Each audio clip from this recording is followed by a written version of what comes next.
L'alimentation du monde serait en danger, du moins c'est ce que de nombreux spécialistes réitèrent comme message depuis le début de la crise russo-ukrainienne. En cause, une volatilité record au niveau des prix des céréales. À Euronext, les cours du blé explosent, mettant en péril la sécurité alimentaire de plusieurs pays. La production et l'exportation de ces matières premières revêtent alors un caractère stratégique dicté par le nouvel ordre géostratégique du monde. Madame, monsieur, bonsoir. Tout juste un mois depuis le début de l'opération militaire russe en Ukraine, vous l'aurez donc deviné, nous allons parler sécurité alimentaire et alternative avec nos invités ce soir. Reda Boussaïda, docteur en économie. Bonsoir, docteur. Oui, bonsoir. Vous êtes en direct avec nous via Skype et monsieur Khaireddine Batage, bonsoir, collègue journaliste chez Al24 News. Donc la crise qui se déroule en Ukraine a ébranlé les marchés des produits de base et menace la sécurité alimentaire mondiale. Les retombées continuent, les retombées donc de la pandémie de la Covid-19 et d'autres facteurs qui ont déjà fait grimper les prix des denrées alimentaires. Khaireddine, où est-ce qu'on en est actuellement ? Bonsoir Fatma, tout d'abord, bonsoir docteur. Alors, a-t-on l'habitude de dire pas de nouvelles, bonnes nouvelles ? Eh bien, ce n'est pas le cas au sujet de la crise russo-ukrainienne, du moins en ce qui concerne le volet de la sécurité alimentaire. La situation est la même depuis le début de cette crise et depuis le début de l'intervention militaire russe en Ukraine, c'est-à-dire tout juste un mois, vous venez de le préciser. On a des prix qui explosent sur Euronext, qui est donc le marché dédié aux céréales. Essentiellement, l'on parle des prix du blé qui gravitent autour des 400 $ la tonne, plus ou moins. Donc ça monte, ça augmente et ça descend. On a des prix en matière de colza qui explosent et qui atteignent qui dépassent plutôt pour la première fois la barre qui n'est plus symbolique des 1000 $. Alors qu'est-ce que ça engendre ? Ça engendre une certaine tension au niveau des marchés au niveau mondial. Ça engendre également une espèce de volatilité qui ne rassure pas et investisseurs et agriculteurs, mais également les gouvernements du monde entier. Qui se heurtent désormais devant un nouveau défi, qui est celui d'assurer tout simplement la sécurité alimentaire d'un pays durant une année. Il y a l'aspect vorace, celui de la spéculation qui pointe le bout de son nez depuis quelques jours. L'on parle de plus en plus de spéculation qui touche le marché des céréales dans le monde.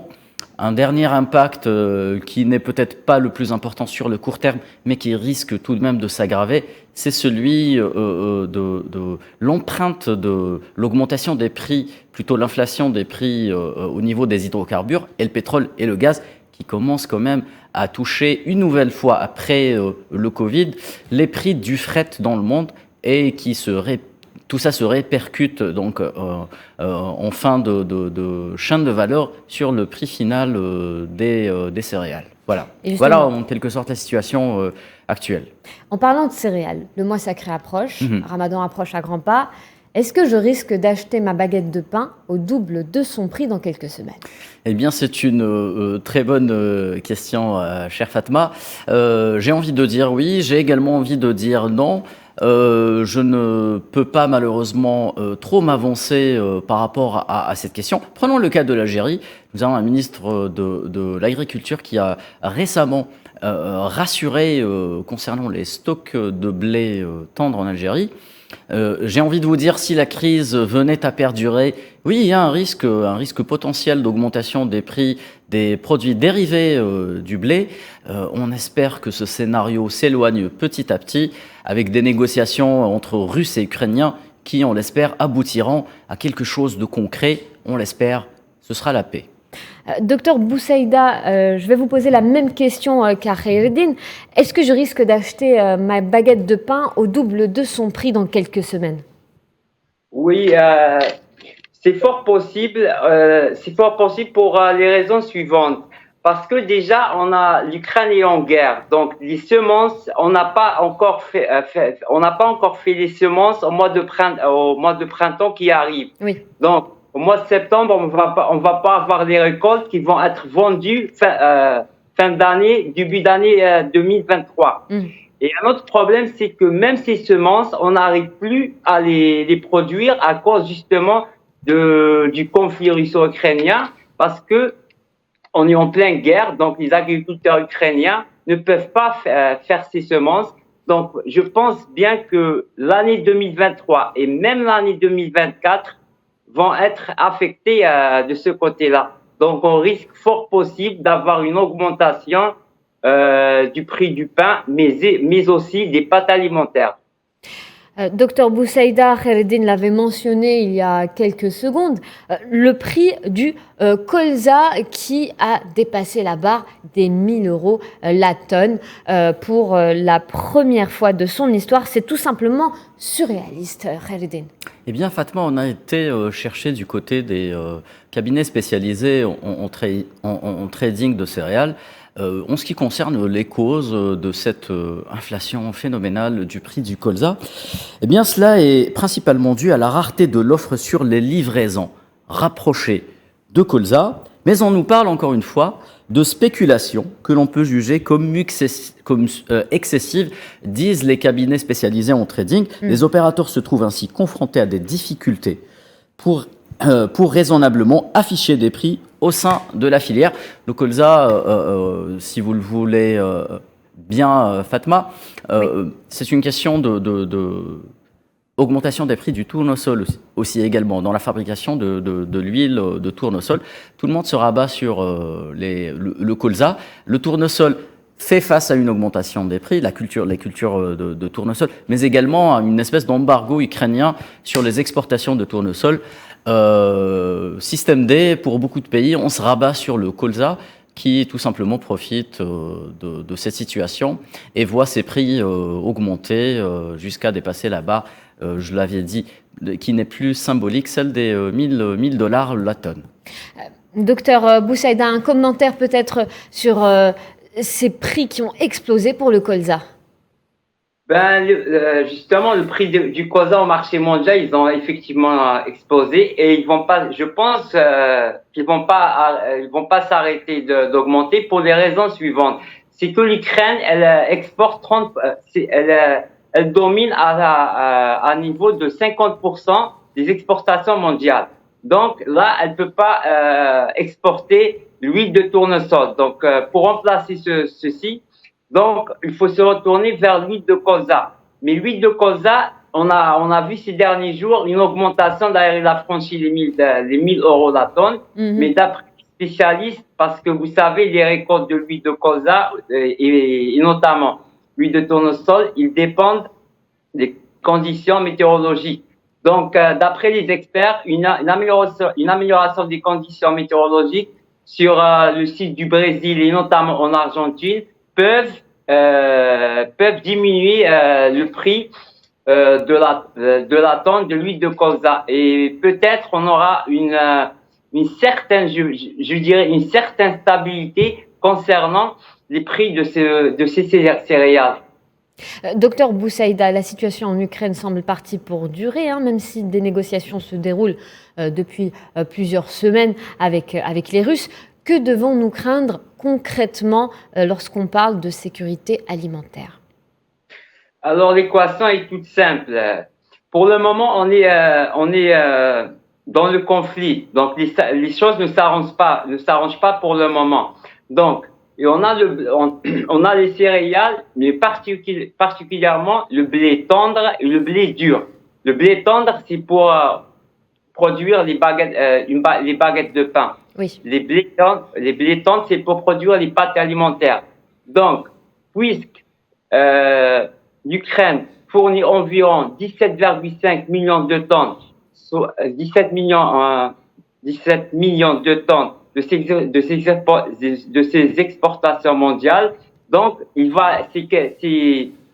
une équation par rapport à l'offre et la demande. Donc, tant que la demande est supérieure à l'offre, donc les prix vont augmenter. Mais là, mais les prix du blé ou les volumes ou les quantités du blé ne dépendent pas uniquement de ce conflit. Il y a aussi les conditions météorologiques parce que, comme vous le savez, la sécheresse, par exemple, affecte les récoltes. Et là, on vient, et par exemple, l'année dernière, le Canada, l'Australie et les États-Unis, qui sont des grands exportateurs de blé, ont été affectés justement par la sécheresse et aussi en Argentine. Donc, ça risque fort que les prix du blé augmentent au niveau des marchés mondiaux et même on pourra avoir des pénuries au niveau de ces céréales.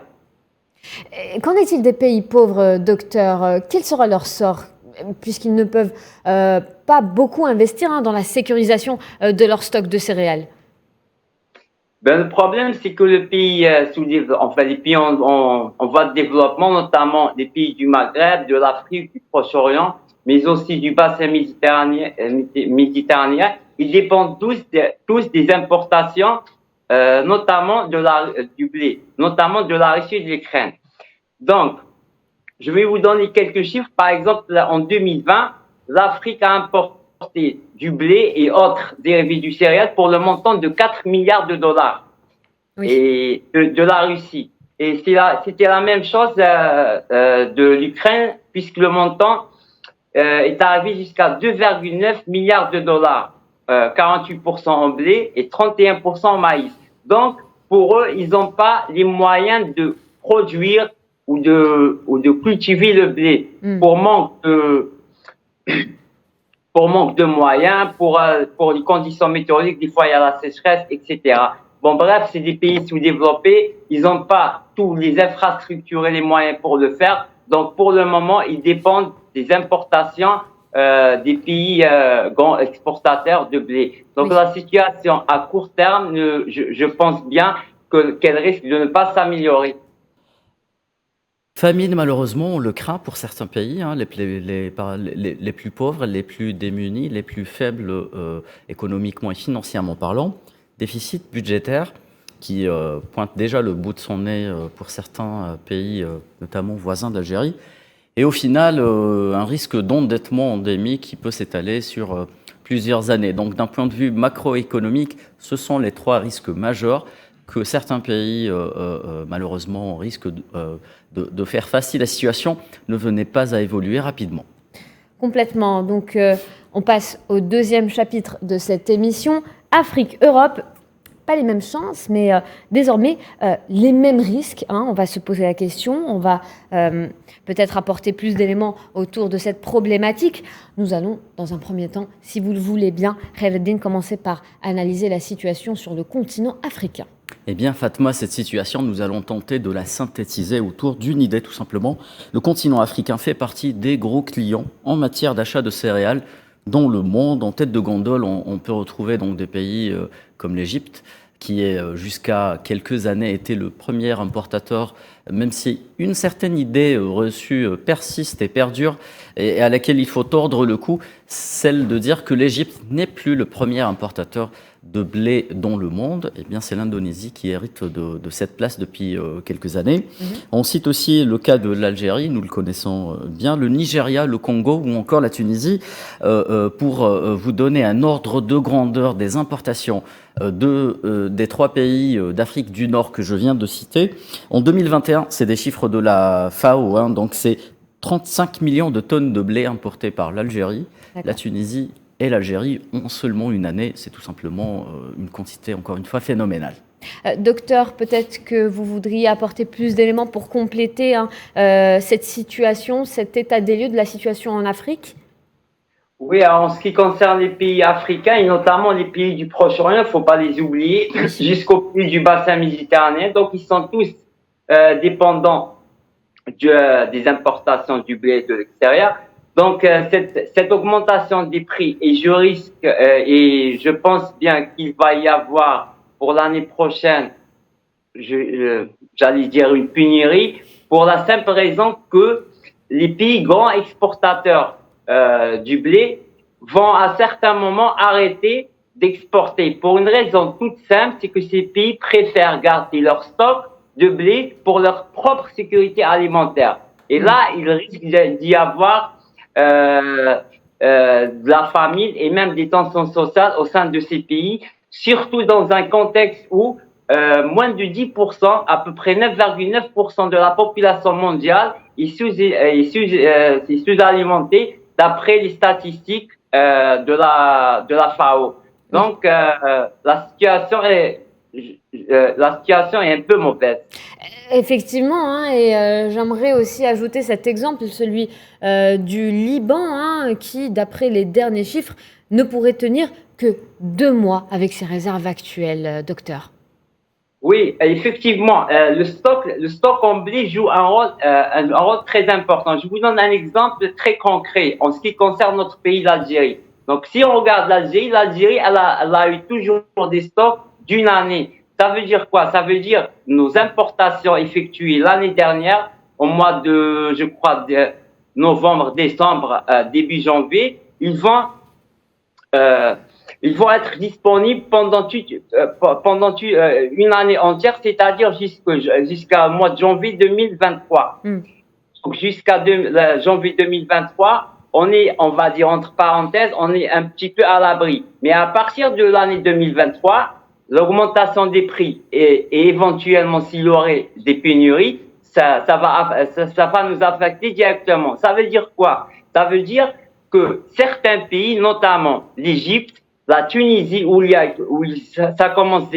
commence à y avoir déjà une pénurie du blé et des pâtes alimentaires.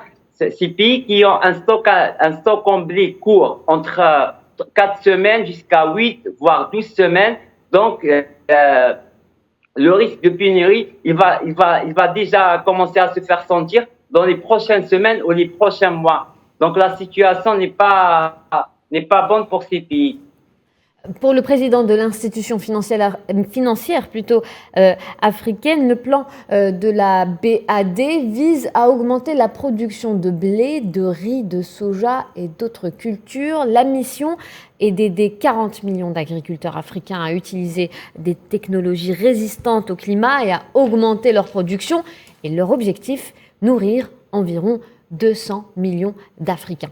Ma question est la suivante. Est-ce bien réaliste selon vous, docteur? Alors, je vais être très sincère, madame. On se souvient tous de la crise du Covid-19 et la pénurie des vaccins. Quand ils ont commencé à produire les vaccins anti-Covid, ils n'ont pas voulu vendre aux pays sous-développés et les pays pauvres le vaccin. Et même dans le cadre du programme COVAX, piloté par l'ONU et quelques pays, ils ont refusé de faire des dons. Donc, imaginez la situation. Je pense que le même scénario va se répéter. Ça veut dire, même s'il y a un appel pour aider justement ces pays en demandant aux gros pays exportateurs de faire des dons, je pense bien que si l'augmentation des prix dure et que les conditions climatiques ne vont pas être bonnes, ils vont refuser de faire des dons et ces pays vont avoir de la famine et même des tensions sociales. Je pense notamment aux pays africains, par exemple l'Éthiopie, le Soudan et surtout le Yémen, dont 5 millions de personnes sont déjà vulnérables et souffrent de la famine. Donc la situation, c'est pareil, elle n'est pas bonne du tout par les pays sous-développés. Pour les pays sous-développés, pas. Oui, Fatma, pourquoi pas? J'ai envie de dire pourquoi pas, même si la BAD a récemment cité l'exemple de l'Éthiopie qui a augmenté sa production de blé et espère être autosuffisante d'ici 3 ans. Pourquoi pas un jour exporter le blé éthiopien vers l'Égypte ou l'Algérie, des marchés qui pourraient bénéficier justement de cette production à des prix plus ou moins attractifs, plus ou moins concurrentiels que ce que leur propose jusque-là leur partenaire traditionnel. Ce n'est pas une mince affaire, ce n'est pas une affaire gagnée d'avance, car comme nous le savons bien, l'Éthiopie n'a pas de problème d'irrigation, ce qui n'est pas le cas de certains pays autrefois dits semi-arides, qu'on considère, que beaucoup d'experts considèrent aujourd'hui comme étant arides. C'est le cas de l'Algérie, d'une partie de l'Égypte, de la Tunisie ou même encore la Libye ou le Maroc. Il n'est pas facile, ne le cachons pas, de produire des céréales dans ces pays, même si beaucoup d'efforts au niveau des départements d'agriculture respectifs de ces pays sont justement effectués et beaucoup de projets sont on tente de les justement mener à bien afin d'augmenter au maximum le niveau de production de blé dans ces pays, de céréales, pas seulement de blé. J'aimerais juste rebondir sur la question que vous avez posée au docteur. Oui. Concernant les risques, le docteur a signifié justement que beaucoup de pays vont peut-être tendre à aller vers une politique ou avoir une attitude de protectionnisme vis-à-vis des exportations de céréales. Moi, j'aimerais plutôt évoquer le cas contraire. Vous savez, les situations de crise dans le monde engendrent souvent des réactions armageddoniennes, eschatologiques, voire apocalyptiques chez les gens. Vous le savez bien, les céréales, eh bien, c'est des denrées périssables. Donc, dans le cas où on aurait un élargissement au niveau de la situation en Ukraine, voire un scénario de paix, eh bien, il ne faudrait pas que ces pays se retrouvent avec des stocks immenses qu'elles ne peuvent pas justement proposer sur le marché. Ça peut engendrer un risque de dumping au niveau de certains produits. On a parlé de la volatilité qui, pour l'instant, reste importante. On peut se retrouver dans les 2 voire 3 mois à venir. Peut-être c'est un cas un peu, une situation un peu, comment dire, c'est une situation optimiste de ma part, mais on peut se retrouver avec des grosses quantités de céréales qui sont présentes sur un marché, une offre abondante et une demande qui redevient normale comme au temps d'avant Covid ou avant crise ukrainienne. Mais peut-être qu'en temps de crise, les pays préfèrent garder justement ces denrées en stock, préfèrent ne pas risquer justement de les revendre. Eh bien, c'est une situation qui est plutôt perçue par tous les experts actuellement. Tout simplement, on parle de stock stratégique qu'on préfère détruire ou jeter plutôt que vendre à des pays concurrents. On préfère assurer la sécurité alimentaire au niveau intérieur plutôt que de parler business, notamment lors de ces temps de crise qui, malheureusement, même si je peux sembler optimiste dans ma prise de position, on fait face à une situation qui semble se tendre plutôt que s'apaiser. Docteur Boussaïda, qu'en pensez-vous? Stock ou pas stock en temps de crise?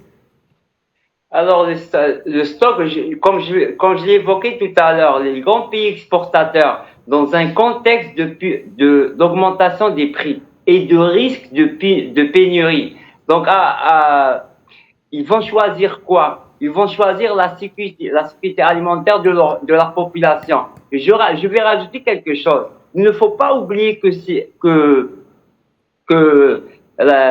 la période post-Covid, il y a eu une dynamique de croissance mondiale. Et cette dynamique, qu'est-ce qu'elle a provoqué? Une augmentation de la demande en blé de la Chine et de l'Inde, qui sont en train de commander à tour de bras. Ça veut dire quoi? Ça veut dire qu'ils risquent fortement que les prix vont exploser d'un côté, et même pour les pays en développement, et surtout je pense aux pays en développement et les pays pauvres qui n'ont pas les moyens d'acheter ce blé, et après, il faut pas oublier qu'il soit subventionné par l'État. Donc là, il va y avoir une famine dans certains pays, bien sûr, comme j'ai évoqué tout à l'heure, l'Éthiopie ou le Soudan, par exemple, et même dans un contexte où la production nationale est très faible. Par exemple, ils produisent à peine, pour certains pays, par exemple, produisent moins de 10% de leurs besoins. Donc là, il y a un véritable problème pour ces pays. Oui. Khaledine, vous souhaiterez peut-être rebondir J'aimerais justement poser une question au docteur Boussaïda pour savoir, il parlait de l'Algérie, justement, j'aimerais rebondir sur l'Algérie. Docteur, est-ce que vous pouvez nous dire où est-ce qu'on en est concernant les objectifs d'augmentation de production de céréales en Algérie? Alors les objectifs, ils sont clairement affichés. On voudrait bien augmenter la production des céréales, notamment du blé. Pourquoi? Pour une raison toute simple. L'Algérie, avant l'indépendance, on l'appelait le grenier de l'Europe. Ça veut dire quoi? Ça veut dire l'Algérie, elle exportait du blé non seulement à la France, mais aussi à l'ensemble des pays européens. Aujourd'hui, nos terres agricoles, elles sont sous-exploitées pour produire du blé. Donc, qu'est-ce qu'il nous faut? Premièrement, Il nous faut des nouvelles technologies. Pour une raison toute simple qui est dans le secteur agricole, maintenant tout est robotisé. Ça veut dire pour produire du blé et être productif, il faut avoir des machines, il faut avoir de l'intelligence artificielle, etc. Sinon, si on produit du blé mécaniquement ou j'allais dire traditionnellement, même si on augmente l'exploitation des terres, on n'arrive pas à satisfaire ni nos besoins, ni éventuellement à exporter notre blé. Docteur, jusqu'où l'Algérie peut-elle aller dans la réduction de ses importations sur le court terme, hein, j'entends, en comptant justement sur l'augmentation du niveau de production, comme vous venez de l'évoquer? Alors, pour pallier ce manque, à court terme, c'est un peu difficile. Je ne sais pas, de 2 jusqu'à 3 ans pour arriver à satisfaire nos besoins. Je pense pas parce qu'on importe près de, je pense, entre 55 et 60% de nos besoins. Donc, le volume, il est assez important. Oui. Donc, à court terme, je ne pense pas. Mais à moyen et à long terme, s'il y a une vraie politique volontariste, comme je l'ai évoqué tout à l'heure, c'est-à-dire, ça veut dire quoi? Ça veut dire on essaye d'attirer des investissements étrangers pour faire des partenariats pour la production de blé. Pourquoi? Parce qu'on a beaucoup de terres agricoles.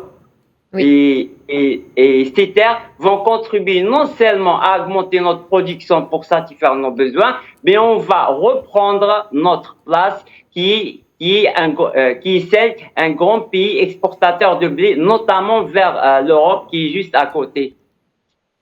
Khaireddine, quels sont les principaux partenaires, maintenant qu'on parle de l'Algérie, on va s'intéresser un peu plus en détail au pays, qui sont les principaux partenaires de l'Algérie en matière de céréales? Eh bien Fatma, ils sont connus, il s'agit de la France, du marché mer Noire comme on l'appelle. Oui. Il comprend l'Ukraine jusqu'à tout récemment, l'Ukraine, la Russie, la Lituanie et la Lettonie. Nous avons aussi l'Argentine et le Canada, notamment pour le soja ou pour le maïs. Et plus récemment, nous avons eu l'Australie, mais encore le Mexique. Alors, cela rentre dans une stratégie de diversification des sources d'approvisionnement de l'Algérie. On voulait tout simplement l'Algérie se détourner un tant soit peu du marché français qui s'accaparait une part importante des importations de blé algérien. Voilà.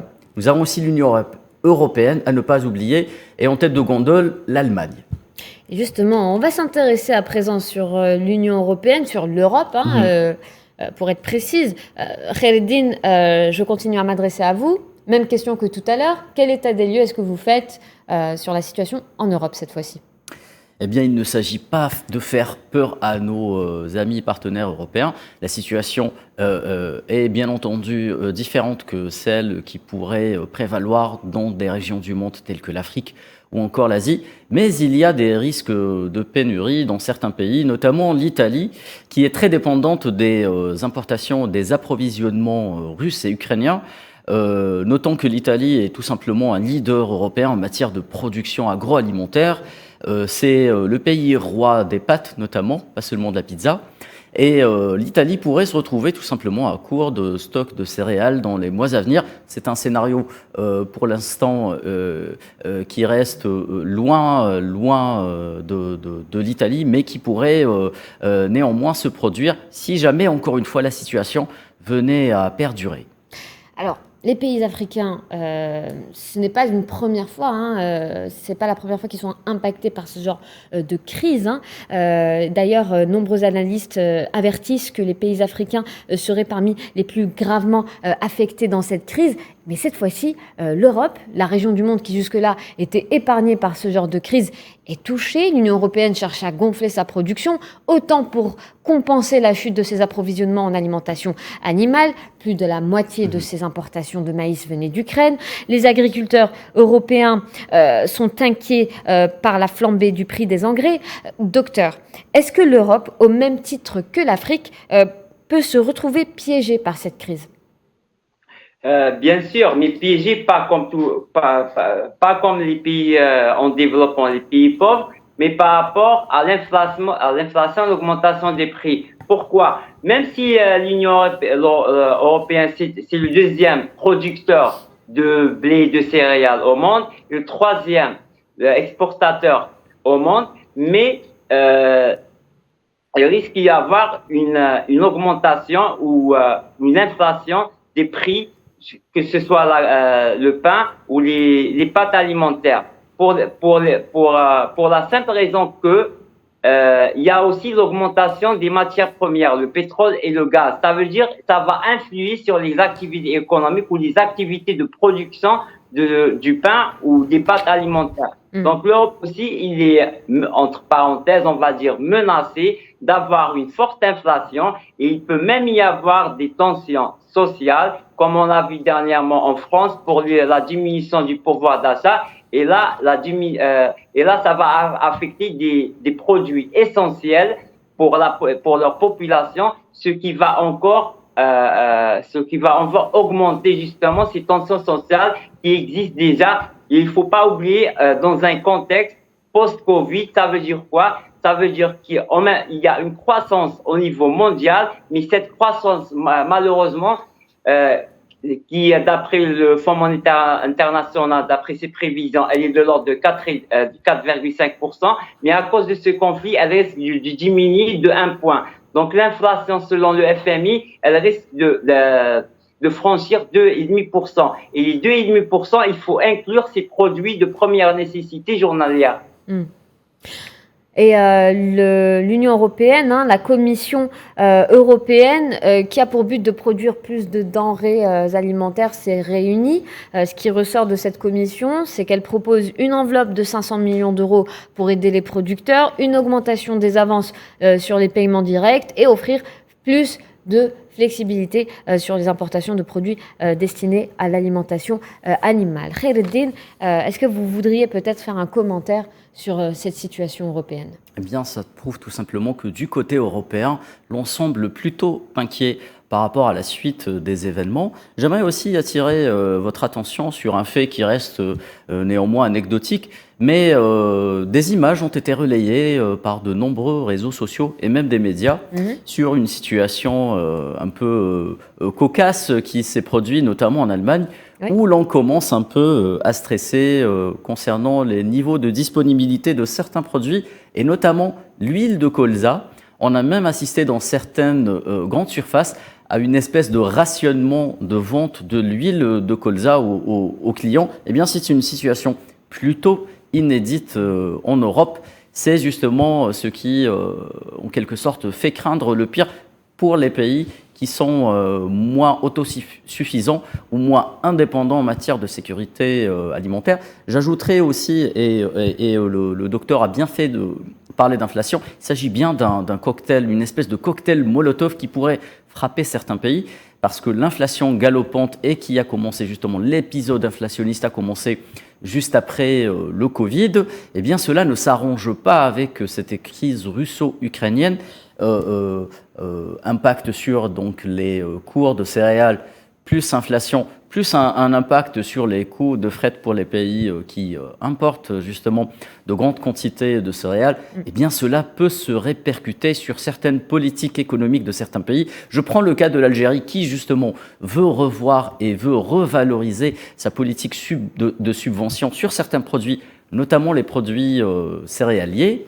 Eh bien, je pense que cette politique pourrait être décalée à une période ultérieure, vu que l'on ne peut pas faire peser plus de poids, plus de pression sur les consommateurs, dans le cas, encore une fois, j'insiste, où la situation venait à perdurer.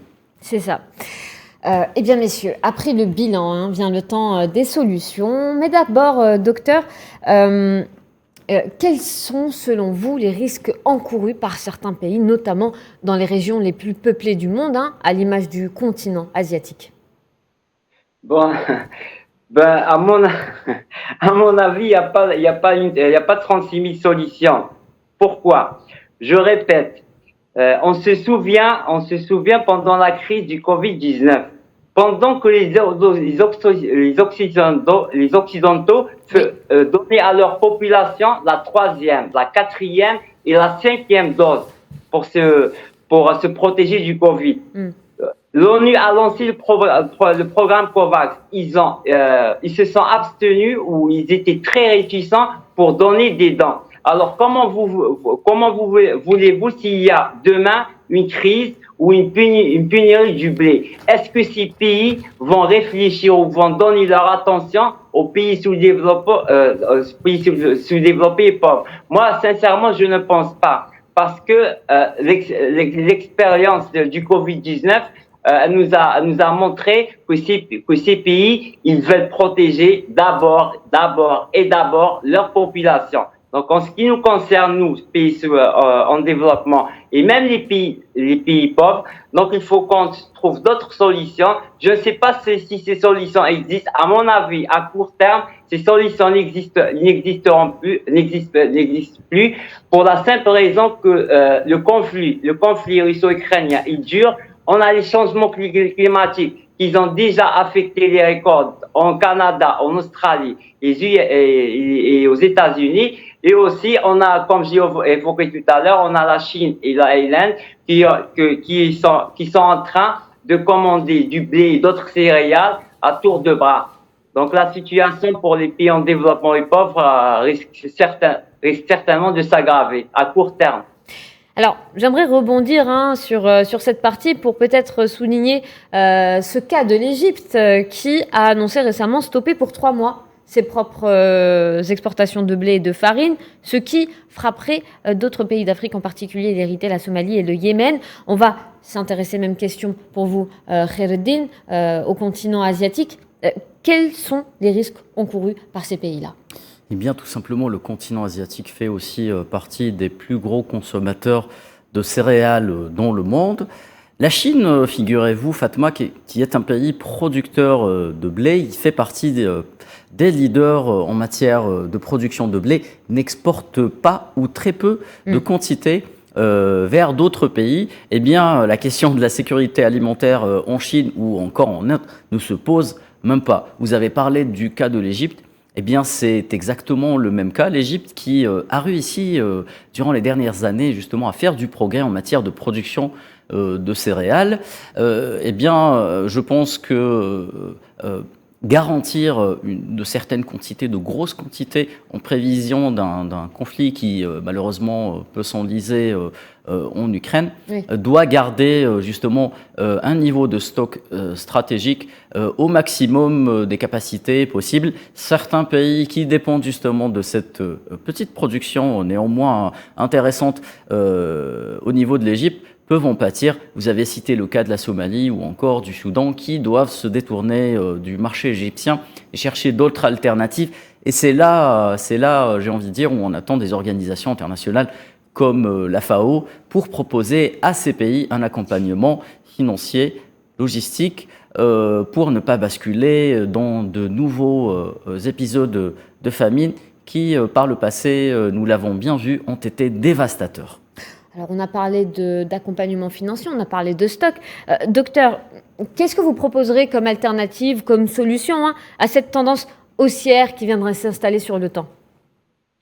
La solution, c'est que les pays sous-développés, notamment par exemple l'Algérie, nous qui possédons des grandes terres agricoles, il faut investir et il faut exploiter ces terres. Ça veut dire quoi ? Ça veut dire que les pouvoirs publics doivent s'impliquer directement. J'évoquais tout à l'heure les investissements directs étrangers. Pourquoi les investissements directs étrangers ? Parce qu'ils sont porteurs de nouvelles technologies. Donc là, si le privé ne peut pas être partenaire avec les entreprises étrangères, les pouvoirs publics devront remplacer ce partenariat privé et ils devront entrer en partenariat avec les entreprises étrangères justement pour développer une véritable production de céréales et notamment du blé et pour reprendre notre place qui était dans le passé, être un grand producteur africain de blé et de céréales. C'est ce qui concerne donc la situation pour les pays en développement. Khaireddine, un commentaire peut-être? Plutôt une question au docteur Boussaïda, Oui. si vous le permettez, Fatma. Docteur, Oui. comment pouvez-vous expliquer justement l'absence d'un regard d'intérêt en matière d'IDE? Vous venez de parler justement, d'évoquer les investissements directs étrangers. Pouvez-vous nous dire pourquoi les pays qui sont intéressés par le marché algérien se détournent généralement du secteur agricole, malgré qu'on a eu par le passé beaucoup d'annonces qui n'ont produit au final que des effets d'annonce? Le problème réside sur le fait que les pouvoirs publics ils doivent s'impliquer. Ça veut dire quoi? Ça veut dire qu'ils doivent inviter les grandes entreprises ou les multinationales, ils doivent les inviter à venir en Algérie et justement être partenaires avec le secteur privé ou même avec l'État. Et dans ce contexte, ils doivent leur donner ou leur fournir j'allais dire des facilités. Ça veut dire quoi? Des facilités d'affaires pour que ces entreprises nous font le transfert de technologie. Je parlais tout à l'heure, vous prenez un agriculteur américain. Alors, un agriculteur américain, il exploite des hectares tout seul avec des machines, tout est robotisé. Ça veut dire quoi? Ça veut dire que nos agriculteurs, on devrait leur proposer des formations justement pour produire intelligemment et savent manipuler ces machines et manipuler ces nouvelles technologies. Parce que le monde d'aujourd'hui n'est plus le monde de 50 ou 100 ans en arrière. Maintenant, les nouvelles technologies vous permettent d'être très productif dans tous les domaines. Et j'ajouterai un autre point, peut-être quelque chose qui influe de manière très grande sur l'attraction des investissements étrangers, c'est le climat d'affaires. En Algérie, comme on le sait, le climat d'affaires n'est pas très favorable. Donc, des fois,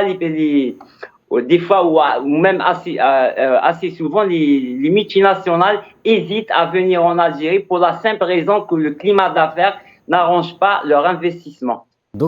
Docteur, justement, vous faites bien de parler du climat des affaires en Algérie. Le gouvernement algérien, justement, par la prise de certaines décisions qui ont mené vers certaines mesures qui ont été récemment annoncées par le gouvernement, veut détourner une partie des financements, voire des incentives vers les agriculteurs qui veulent bien justement s'engager dans des projets en matière de production de céréales. Eh bien, c'est une question qui semble importante pour le gouvernement algérien. Pensez-vous, il y a quelques semaines, voire moins de 2 mois de ça, une délégation américaine d'agriculteurs justement qui a visité l'Algérie et qui a promis de s'engager dans des projets mixtes communs avec des agriculteurs algériens. Pensez-vous que cette ribambelle d'annonces puisse voir le jour récemment compte tenu du développement de la situation géopolitique et géostratégique dans le monde? Bien sûr, on peut profiter de la situation parce que l'Algérie possède de gigantesques terres qui sont fertiles. On peut profiter de cette situation. Je vais rajouter quelque chose. Il ne faut pas se tourner uniquement vers les États-Unis ou quelques pays. Oui. Il faut choisir beaucoup de pays. Par exemple, on peut choisir la France, l'Allemagne, l'Espagne, la Chine qui est le premier producteur de blé au monde, il ne faut pas l'oublier, même s'il exporte pas, comme vous l'avez souligné tout à l'heure, mais c'est un gros pays, c'est un grand producteur de blé.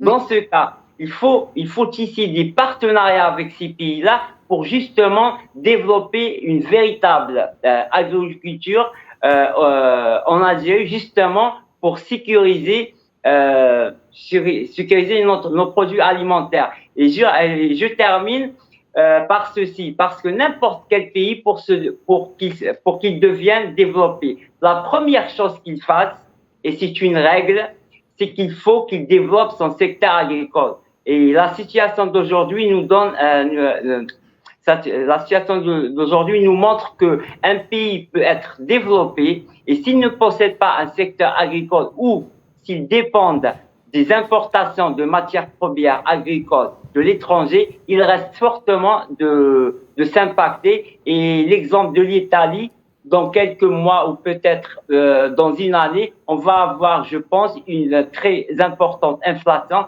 concernant notamment les pâtes alimentaires, justement parce qu'ils sont dépendants des matières premières en blé et maïs de l'étranger. Et cette crise en Ukraine, vous conviendrez avec moi, messieurs, qui a mis en exergue des failles dans le système de plusieurs pays, de plusieurs régions. Docteur, est-ce que vous pensez que le monde va petit à petit mettre la sécurité alimentaire à la tête de ses priorités économiques stratégiques? C'est une obligation pour ces pays parce que ce qu'on observe aujourd'hui, c'est que tous les pays du monde, enfin, à des exceptions près, comme par exemple même la Chine qui est un grand producteur de blé, c'est le premier producteur de blé au monde avec 134 millions de tonnes par an. Il importe 29% de son blé. Ça veut dire quoi? Ça veut dire s'il y a une croissance et un dynamisme économique, ça veut dire que la consommation va être dopée. Ça veut dire que les populations au sein des pays vont consommer. Donc, il faut toujours produire. Si on produit pas, on importe. Donc, celui qui importe ces matières premières, il va être affecté directement. Et le problème, c'est qu'il va pas être uniquement affecté de ce point de vue. Il va être affecté dans les autres secteurs.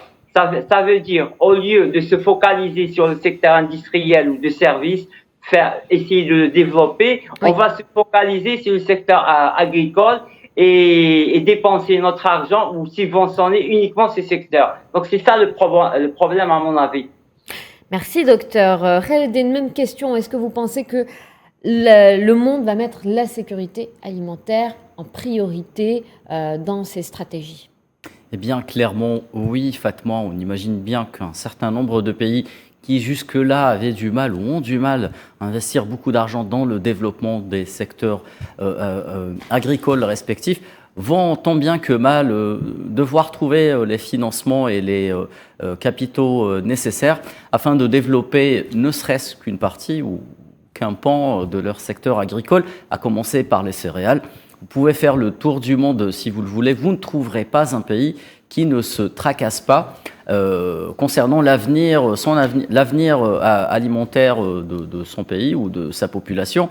Eh bien, il faudra certainement passer par ce qui est un crève-cœur peut-être pour certains pays, à commencer par l'Algérie, la réduction de la consommation des produits à base de céréales me semble quand même la mère des alternatives. La réduction également du gaspillage, un fléau qu'on constate dans beaucoup de pays, mais également se retrousser les manches et aller cultiver sa terre. C'est vrai que dans certains pays, on observe un problème d'irrigation, mais comme le professeur l'a si bien rappelé, tout se règle, ou plutôt une bonne partie des soucis, des problèmes rencontrés par un certain nombre de pays, tout se règle par l'aspect technologique.